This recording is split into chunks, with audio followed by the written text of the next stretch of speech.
Storm 5 HD mobile weather, now available on your iPhone. All right, Ron, you know, it has been nearly 2 years since the devastating May 2010 floods, but tonight one community is almost back to normal. News Channel 5's Adam Gassimi is here now. And Adam, local leaders got to see the progress of a multi-million-dollar repair project today, right? Yeah, Rory, progress from damage done by a flooded Cumberland River that was eroding away trees, soil, and nearly entire backyards. Tonight, people who live there know they are just days away from having things almost the way they used to be. I think if anything, it was kind of music to people's ears.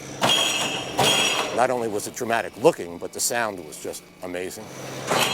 Mark Schiffman knows all the noise behind his home. And have it just smash down on top of the rocks.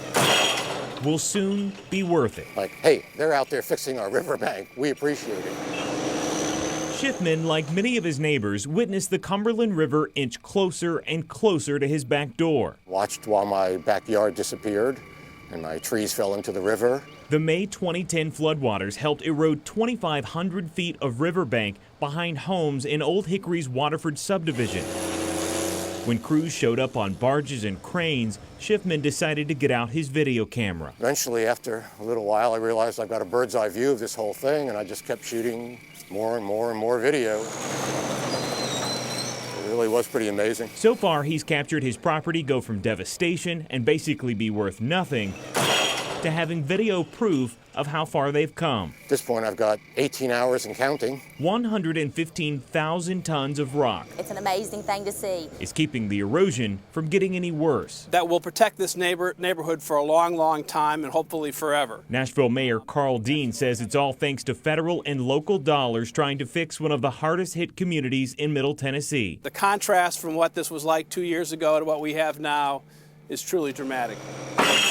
There's been so many amazing aspects of it. It's really hard to pick one moment. Now people like Schiffman are just days away from something they haven't had in months. A normal neighborhood, once again, on stable ground. Pretty amazed that, it turned out this way. Now, the project is getting $5.4 million in funding from a federal emergency watershed protection program. Another $600,000 is coming from Metro. Mayor Carl Dean says the community got a lot of attention from local, state, and federal leaders because of the actions of Metro Council member Darren Jernigan. They say his persistence helped get funding for one of the first of its kind projects in the Southeast. Rory? All right, thanks so much. U.S. Representative Jim Cooper was also at today's tour. He says they're happy that they could help 36 families who are hurting, but there are still many other parts of the city that also need help.